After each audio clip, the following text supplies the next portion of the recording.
सो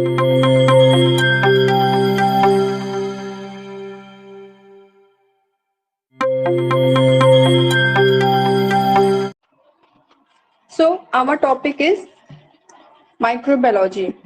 ठीक, तो माइक्रोबायोलॉजी के जो बाकी एक्सपेक्ट्स थे वो हम लोगों ने देख लिए थे और उसको पढ़ लिया है। तो अब हम बेसिकली माइक्रोबायोलॉजी पे आएंगे।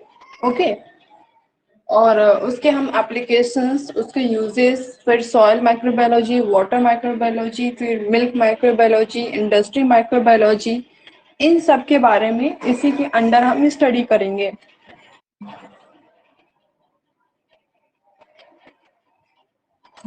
Okay, so firstly we have to know that what is microbiology। आखिर माइक्रोबायोलॉजी होती क्या है, हमको ये जानना होता है। तो माइक्रोबायोलॉजी साइंस का एक ऐसा ब्रांच है जहाँ पे हम माइक्रोब्स की स्टडी करते हैं, जहाँ पे हम माइक्रो ऑर्गेनिज्म की या फिर माइक्रो की स्टडी करते हैं, उसको हम माइक्रोबायोलॉजी कहते हैं। ठीक, इसके अंदर हम कई तरह के माइक्रोब्स पढ़ते हैं। फॉर एग्जाम्पल प्रीवियसली हमने काफी सारे माइक्रोब्स पढ़े, जैसे कि हमारे अगर हम एल्गा में बात करें तो बैसिलस हो गया, उसके बाद क्लोस्ट्रिडियम हो गया, और फिर क्या कहते हैं आप देख लीजिए तो फिर फंगी भी आ जाता है इसमें, स्पेक्ट्रोकोकस हो गया, एस्परगिलस हो गया, पेनिसिलियम्स हो गए। तो ये सब क्या है, ये सब माइक्रोब्स है। क्लोस्ट्रिडियम हो गया, ये सब माइक्रोब्स है। ठीक, फिर ल्यूकोनोस्टॉक हो गया, लैक्टोबैसिलस हो गया। तो what is these are the microbes. स्पेक्ट्रोकोकस भी माइक्रोब्स है। तो इन सब की स्टडी हम ऑलरेडी कर चुके हैं, इसीलिए अब हम इसको मतलब हमको अब माइक्रोबायोलॉजी समझने में काफी आसानी होगी। और माइक्रोबायोलॉजिस्ट कौन होता है, हु इज माइक्रोबायोलॉजिस्ट। तो माइक्रोबायोलॉजिस्ट वो होते हैं जो कि माइक्रोब्स की स्टडी करते हैं। ठीक, जो कि माइक्रोब्स की इंफॉर्मेशन गेन करते हैं, they are known as microbiologist. अब माइक्रोबायोलॉजी को हम ऐसा नहीं है कि मतलब किसी माइक्रोब्स को तो हम ऐसे स्टडी नहीं करते हैं, तो उसको हम क्या करते हैं कि ये जो डिश है, चाइना डिश है, इसमें हम पेट्री डिश इसको बोल सकते हैं, चाइना डिश भी पेट्री डिश भी। तो पेट्री डिश में हम क्या करते हैं, माइक्रोब्स, कुछ माइक्रोब्स होते हैं उनको रख लेते हैं। फॉर एग्जाम्पल अगर हमने कोई भी लिक्विड रखा है, जैसे कि लिक्विड में हम ले लेते हैं अगर अगर ले लें, अगर अगर जो है AgAr, ठीक, अगर अगर। तो ये जो अगर अगर है, ये क्या है, ये आपका माइक्रो ऑर्गेनिज्म से ही बनता है। तो दो एल्गा से ये बनता है, और वो जो एल्गा है वो कौन से अलगे हैं, वो रेड एल्गा है। तो रेड एल्गा से बनता है, और वो रेड एल्गा में दो एल्गा है, पहला है ग्लेसेरिया और दूसरा है जिलीडियम। ठीक, तो ये दोनों जो रेड एल्गा है, इन दोनों रेड एल्गा से मिलके अगर अगर बनता है। ओके, टॉपिक पे आते हैं, पूरा एक एक चीज देखते हैं। तो माइक्रोबायोलॉजी है क्या, माइक्रोबायोलॉजी मतलब साइंस के बारे में बताता है, उसको हम माइक्रोबायोलॉजी करते हैं। ठीक, mean science which deals with the study of microbes is called microbiology, in which we have to study their functions, their roles, their applications, their harmful aspects, their useful aspects, as well as their properties and characters also। ठीक, ये सब चीजों के बारे में हम जब पूरे एक माइक्रोब्स की स्टडी करते हैं, then they are called microbiology. अब इतना ठीक है, हमको तो समझ में आ गया हम माइक्रोब्स स्टडी कर रहे हैं। तो सबसे पहले बेसिकली हमको जानना होता है कि माइक्रोब्स होता क्या है, व्हाट इज माइक्रोब्स। माइक्रोब्स एक बहुत छोटे स्मॉल ऑर्गेनिजम्स होते हैं बेसिकली, जिनको हम अपने अगर हाथ से भी ले लें तो हम उनको देख नहीं सकते हैं। They are invisible but they are visible in under the microscopes. Microscopes के अंदर हम माइक्रोब्स को बेसिकली बहुत अच्छे से देख सकते हैं, अदरवाइज अपने नेकेड आईज से हम उनको विदाउट माइक्रोस्कोप नहीं देख सकते हैं। ठीक, उसके बाद अब वो कौन कौन सी चीजें, जैसे यहाँ पे लिखा भी है, very small micro organism which can not be seen bye naked eyes, they can only be seen under a microscopes. बहुत छोटे ऑर्गेनिज्म जो कि सिर्फ हम क्या कहते हैं माइक्रोस्कोप्स के अंदर दे सकते हैं, अपने नेकेड मतलब अपनी आंखों से हम ऐसे एग्जैक्टली नहीं दे सकते हैं। अब वो कुछ माइक्रो ऑर्गेनिज्म जैसे कि ब्लूगिन एल्गा हो गए, प्रोटोजोआ हो गए, बैक्टीरिया हो गए, वायरस हो गए, एसेट्रा। ठीक, फंगी भी हो गए। तो ये बेसिकली जो छोटे छोटे होते हैं, जैसे कि ईस्ट हो गया, ईस्ट जैसे कि we know that yeast is using in industrial purpose as well as milk products. ठीक, कर्ड मेकिंग में भी ईस्ट यूज होता है। तो क्या हम ईस्ट को अलग करके दे सकते हैं? नहीं दे सकते। तो ये सब क्या है कि हम इन सबको माइक्रोब्स के अंदर ही देख सकते हैं। अब माइक्रोबायोलॉजी की काफी सारी ब्रांचेस भी हैं। उनके ब्रांचेस के अकॉर्डिंग हम क्या कहते हैं, जिन ब्रांच पे स्टडी करेंगे उनका नेम भी होता है। For example if you studying about the bacteria तो उसको हम क्या बोलते हैं? बैक्टीरियोलॉजी। और अगर हम इम्यून सिस्टम के बारे में बात करेंगे, अभी ये जो इम्यून है, इम्यून सिस्टम का पूरा डिटेल आपका ये जूलॉजी में आपका दिया हुआ है। ठीक, जूलॉजी के पेपर नंबर 1 में। तो उसमें पूरा इम्यूनोलॉजी की आपको स्टडी करनी होती है, वहां पूरा इम्यूनोलॉजी एक टॉपिक ही है। तो अगर हम इम्यून सिस्टम की स्टडी करते हैं, ठीक, एज वी नो, जैसे कि हमको पता है कि हमारे जो इम्यूनिटी सिस्टम है वो कितने टाइप्स के हैं? वो 5 तरह के होते हैं। पहला होता है IG, फिर IE, IA, IM और एक होता है ID। तो ये 5 तरह के होते हैं। ठीक, तो ये सब देखते हैं तो ठीक है, इतना बेसिक नॉलेज होना चाहिए। बाकी अगर इनकी स्टडी हम जूलॉजी जब उठाएंगे तो हम उसमें पूरा स्टडी करेंगे इनके बारे में, इनका स्ट्रक्चर, इनका क्या कहते हैं, किस तरह से चेन बाउंडेशन होता है, कितने चेन होते हैं, कितने लाइट चेन होते हैं, हैवी चेन होते हैं। तो ये इम्यूनोलॉजी की बात चल रही है। अब हम बात करेंगे स्टडी ऑफ फंगी। अगर हम फंगी की स्टडी करते हैं तो उसको हम क्या कहते हैं? इसको हम माइक्रोलॉजी कहते हैं। ठीक, उसको माइक्रोलॉजी कहते हैं, माइक्रोलॉजी नहीं, माइकोलॉजी। तो अगर हम माइकोलॉजी की बात करें तो there here we talking about the study of fungi. ठीक, if you talking about the nematology, तो यहाँ पे हम निमेटोलॉजी बात कर रहे हैं तो इसका मतलब हम निमेटोड्स के बारे में पढ़ रहे हैं। निमेटोड्स क्या है? निमेटोड्स जो है आपके इनवर्टिब्रेट्स हैं। ठीक, बेसिकली इसमें जितने भी हैं सब इनवर्टिब्रेट ही हैं, सब इनवर्टिब्रेट हैं। लेकिन एक निमेटोड्स होते हैं, वो छोटे छोटे ऑर्गेनिजम्स होते हैं। तो अगर निमेटोड्स की स्टडी कर रहे हैं तो वो निमेटोलॉजी कहलाएगा। If you study about parasite, जैसे कि काफी तरह के पैरासाइट होते हैं,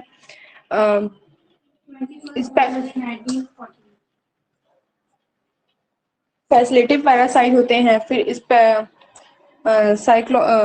स्पेक्ट्रोस्कोपिक पैरासाइट होते हैं, उसके बाद नॉर्मल पैरासाइट होते हैं। तो काफी तरह के पैरासाइट होते हैं आपके। ओके, साथ ही उनको हम क्या कहते हैं? पैरासाइट की स्टडी को हम कहते हैं पैरासाइटोलॉजी। नाउ प्रोटोलॉजी क्या होता है? जो प्रोटोजोलॉजी होता है वो क्या होता है? तो उसको हम प्रोटोजोआ की स्टडी करते हैं।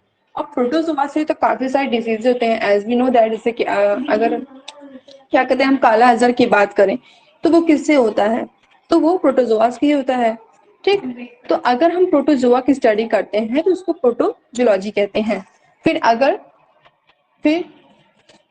साइकोलॉजी की बात करें तो उसको हम क्या बोलते हैं? अगर यहाँ पे हम एल्गी की स्टडी करते हैं, एल्गी भी कितने तरह के होते हैं? एल्गी भी कई टाइप्स के होते हैं, जैसे कि ब्राउन एल्गी हो गया, रेड एल्गी हो गया, ब्रोविन एल्गी हो गया, येलो एल्गी, हाँ, येलो एल्गी हो गया। तो ये सब जो होते हैं एल्गी, जब हम एल्गी की स्टडी की बात करते हैं तो ये हम एल्गी साइकोलॉजी कहते हैं। अभी हम एल्गी की स्टडी किस में पढ़ेंगे? तो जब हम बॉटनी के पेपर नंबर 3 में है तो उसमें हम सारे एल्गी को, जो कि हमने फर्स्ट ईयर में पढ़ा था, वो तो अलग सी चीज है। लेकिन उसमें क्या करते हैं कि 3rd पेपर में आप देखेंगे कि पूरा की पूरा एल्गी की स्टडी होती है। एक पेपर नंबर 3 के टॉपिक नंबर, यूनिट नंबर 3 या 2 में ही पूरा कहते हैं पूरी एल्गी की स्टडी की जाती है।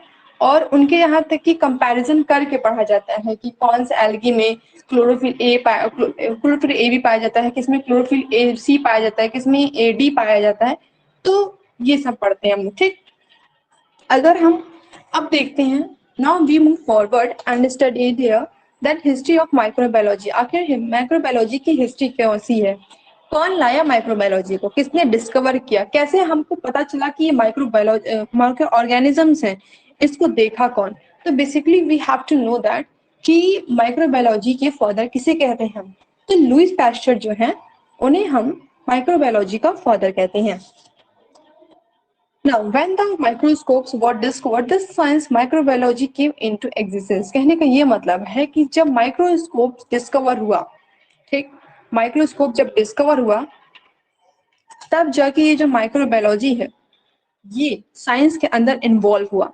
Otherwise no one know about the microbiology. ठीक, अब ये जो कहते हैं जो माइक्रोस्कोप से इसको ये आया कब, तो क्या कहते हैं ये दिया गया फेबर और फैब्रिक के जरिए 1965, ठीक। और इसकी स्टडी और इसको ऑब्जर्व करने वाले पहले व्यक्ति कौन है, तो एंटिनो वॉन लीहोप।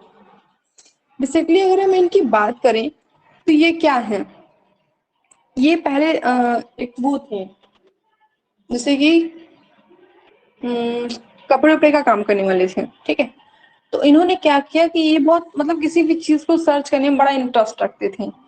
और फिर क्या कहते हैं, इन्होंने इसको माइक्रोब्स को पाया कैसे, तो टीथ स्क्रैपिंग की। टीथ स्क्रैपिंग मतलब जैसे कि ये दांत था, ठीक।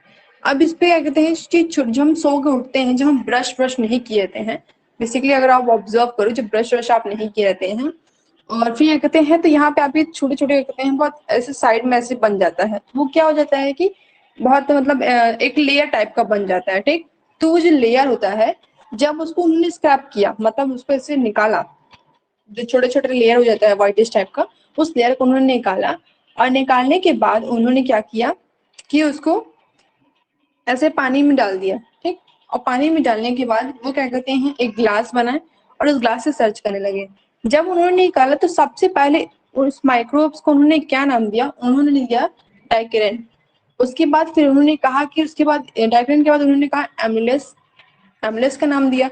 एमुलेस मतलब कोई छोटा जानवर, ठीक। तो पहली बात तो उनकी चीजें क्या कहते हैं वैल्यूएबल नहीं रखी गई, उन्होंने बहुत बार बताने की कोशिश की, लेकिन हर कोई उनका मजाक लेता था। बाद में उनकी इस बात को कहते हैं सीरियस लिया गया और इस पर सर्च किया गया।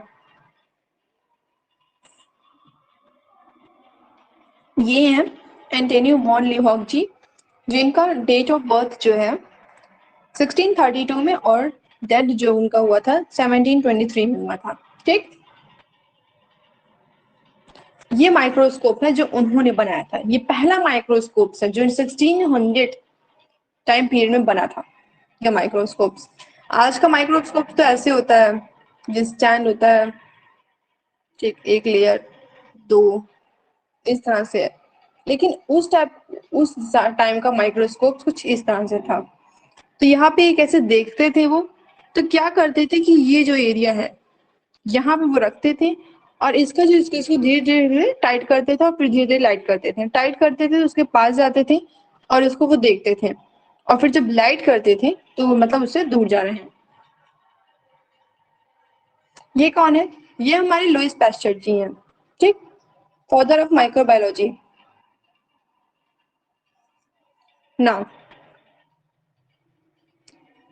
तो जो गोल्डन एज है, ठीक, अगर हम गोल्डन एज की बात करें तो फिर कहते हैं वो उस टाइम का है, 1600 का टाइम पीरियड जो गोल्डन एज है माइक्रोबायोलॉजी की, जब वहां पे माइक्रोबायोलॉजी की डिस्कवरी हुई थी।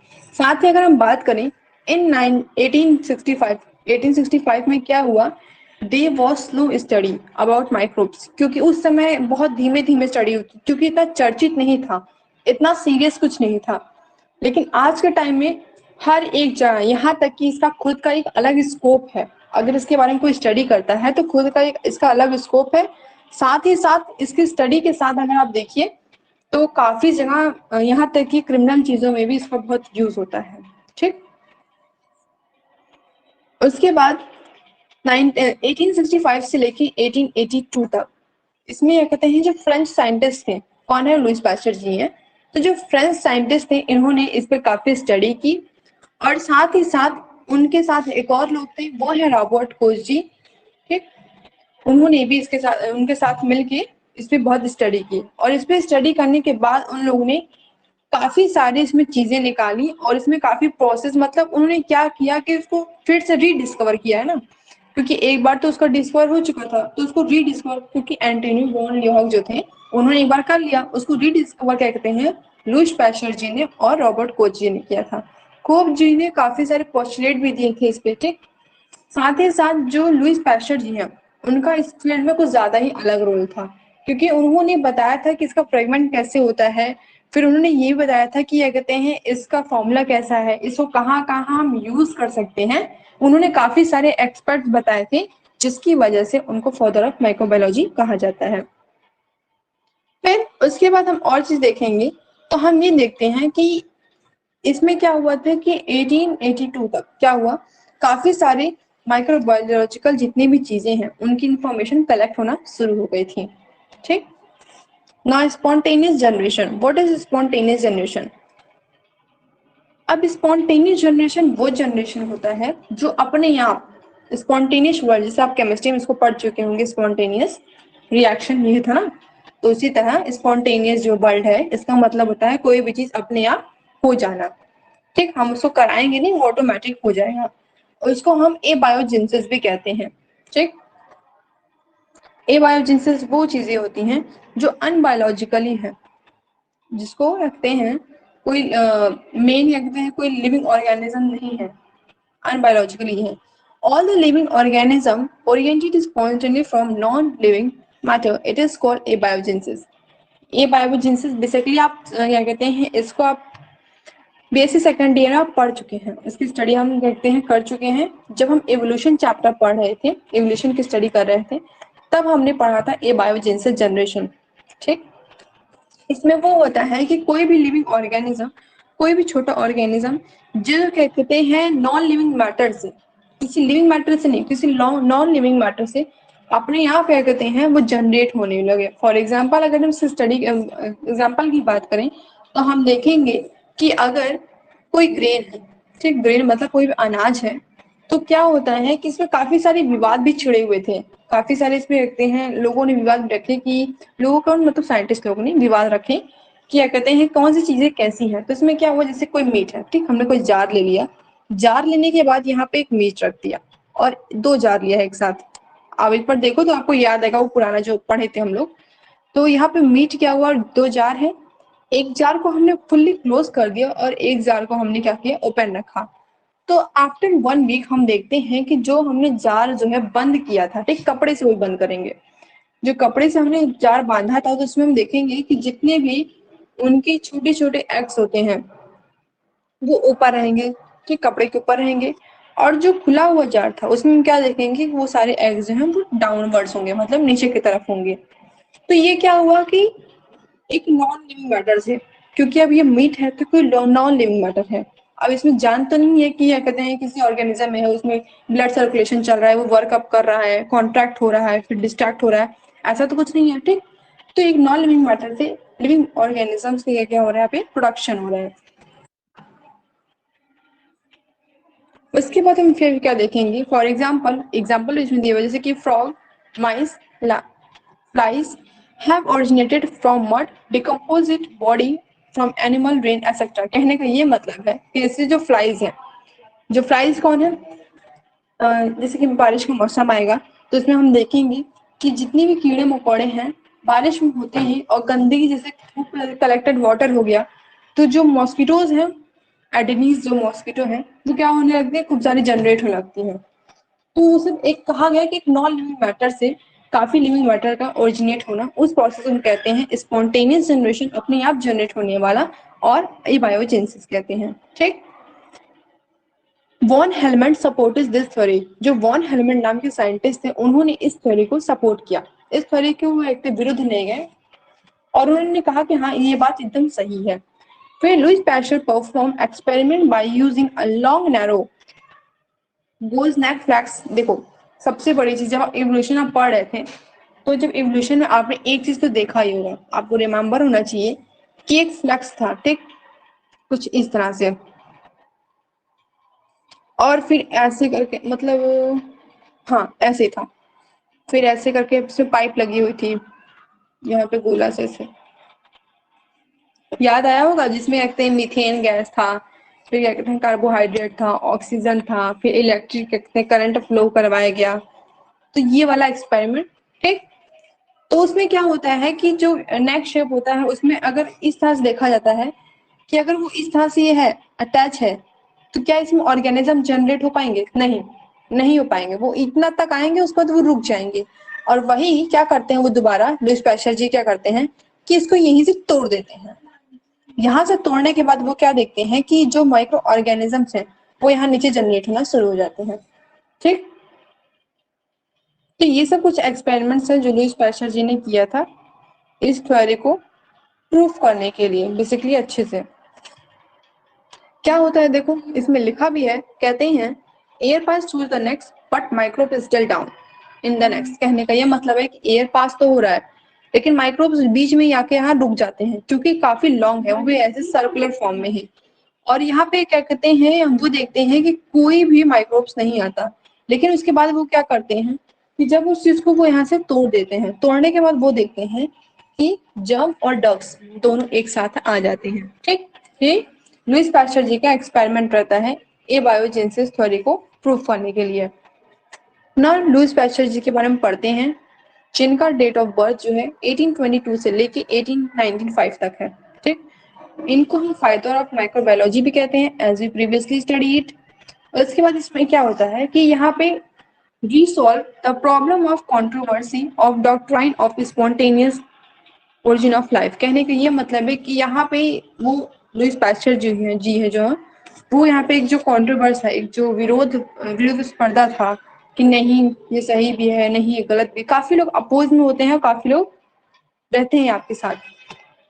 तो उस पर उन्होंने क्या कहते हैं, इस चीज को पूरी तरह से प्रूफ करने के लिए लुईस पास्चर जी ने यहाँ पे इसको एक्सपेरिमेंट किया और साथ ही साथ इसके बारे में पूरी डिटेल बताई। क्योंकि अगर आप साइंस फील्ड से हैं, ठीक, तो आपको बेसिकली पहला एक्सपेरिमेंट, आपकी थ्योरेटिकली किसी बात पे कोई नहीं जाने वाला है, आपकी बात पे कोई नहीं जाता। आप कुछ भी लिख के दे दो कि हाँ हमने ये देखा, हाँ ठीक, आप भले ही सही लिख रहे हो, but they want your experiments, practical उनको चाहिए होता है।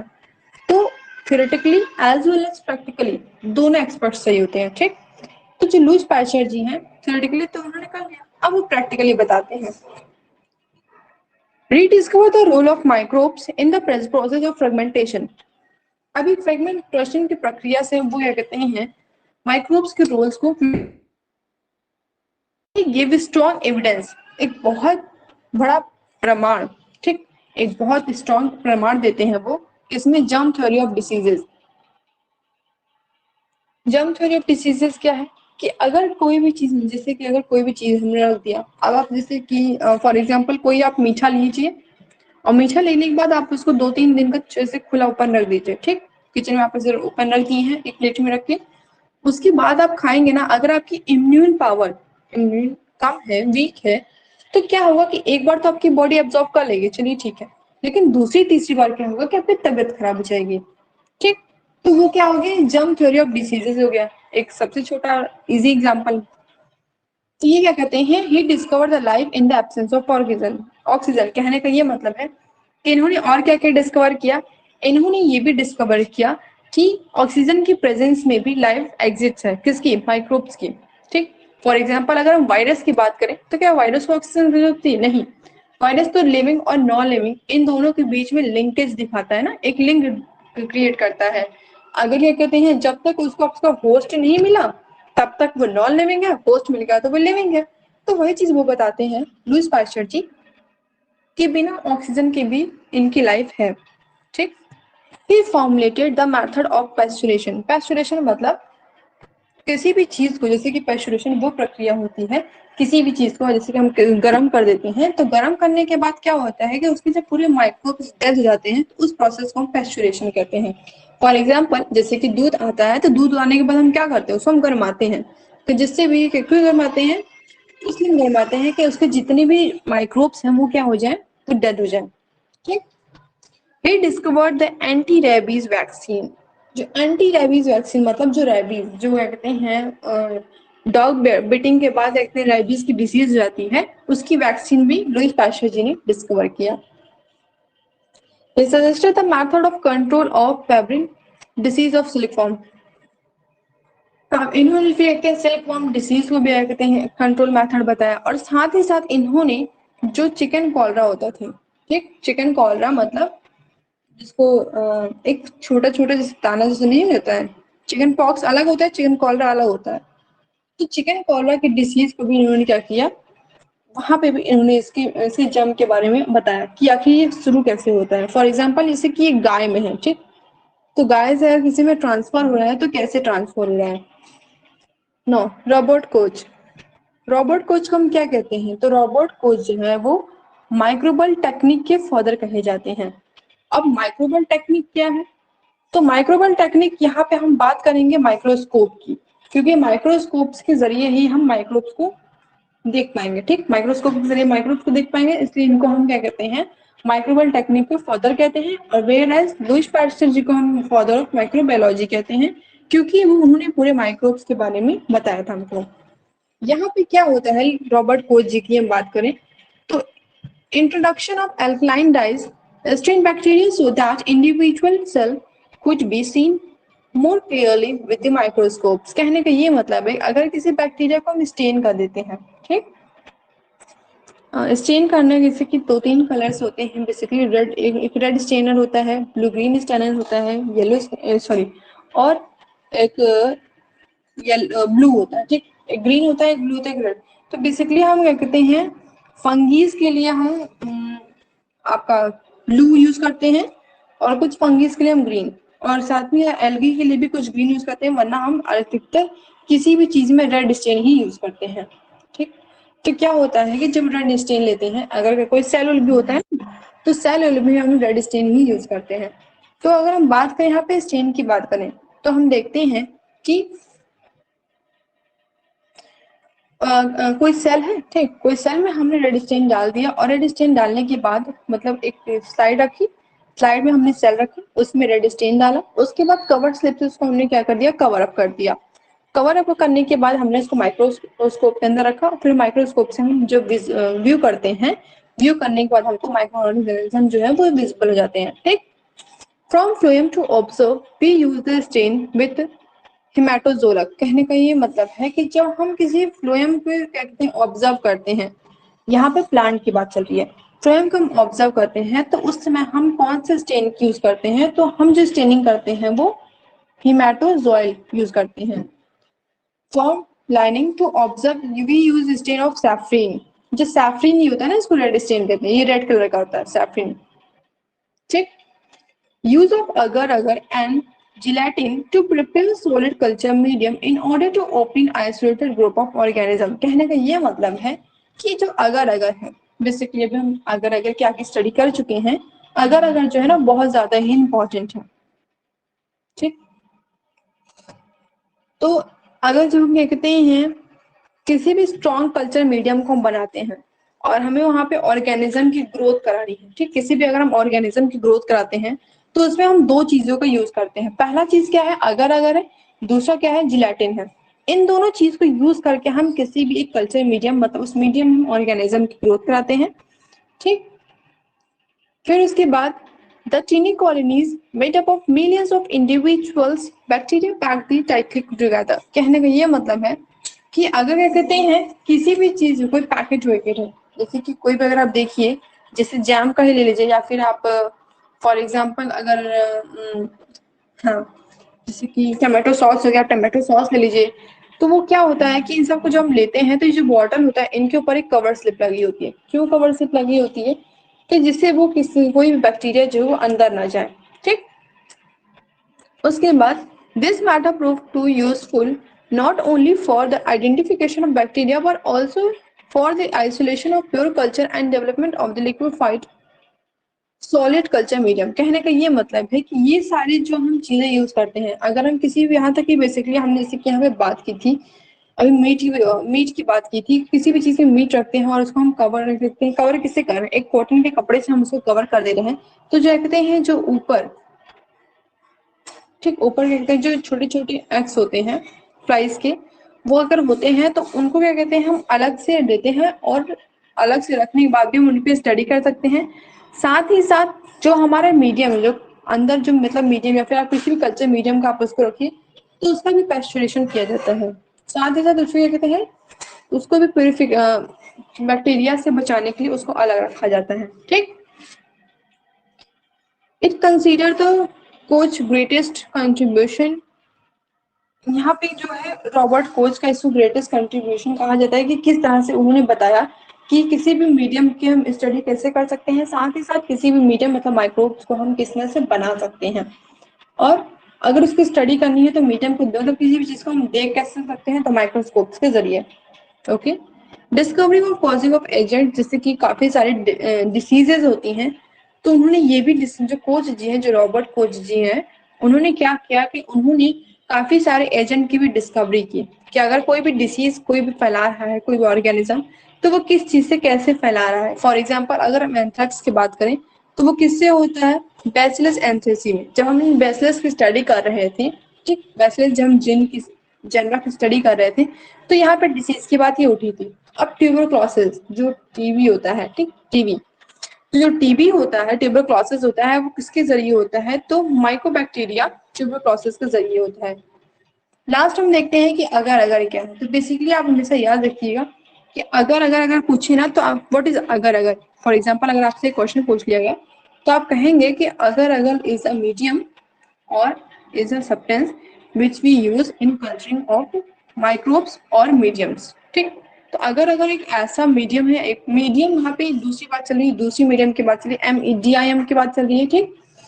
तो एक ऐसा मीडियम है या फिर एक ऐसा सोल्यूशन है जिसको हम किसी भी कल्चरिंग मीडियम, मतलब कोई भी चीज अगर हम कल्चर कर रहे हैं या फिर किसी भी माइक्रो ऑर्गेनिज्म के ग्रोथ करा रहे हैं, उनकी कल्टीवेशन कर रहे हैं, तो उस समय उनकी कल्टीवेशन या फिर उनका कहते हैं ग्रोथ कराने के लिए इस मीडियम को यूज करते हैं। और एक और क्वेश्चन पूछा जाता है कि अगर आखिर बना किससे है। तो आपको ये सब पता होना चाहिए कि जो अगर है, जो अगर है वो आपका दो चीज से बना हुआ है। दो एल्गा है, वो भी दो के दोनों रेड एल्गा ही है। पहला है ग्लेसिरिया और दूसरा है जिलीडियम। ये जो दो मीडियम है, ये दोनों मीडियम मिलकर अगर बनाते हैं। ये जो आप देख रहे हैं ये ग्लेसिरिया है आपका, ठीक। और ये भी रेड ही एल्गा है, वो भी जो ये है ये भी रेड एल्गा है। ग्लेसिरिया जो है ये भी रेड एल्गा है और जो जिलीडियम है ये भी रेड एल्गा है। ये दोनों मिलकर क्या बनाते हैं, अगर को बनाते हैं। अगर एक ऐसे है, और बेसिकली अगर आप इसका स्टॉक देखेंगे, मतलब इसमें आप एक डिब्बे में मिलता है, ऐसे डिब्बा रहता है, उसमें मिलता है, उसमें लिखा रहता है अगर, ठीक।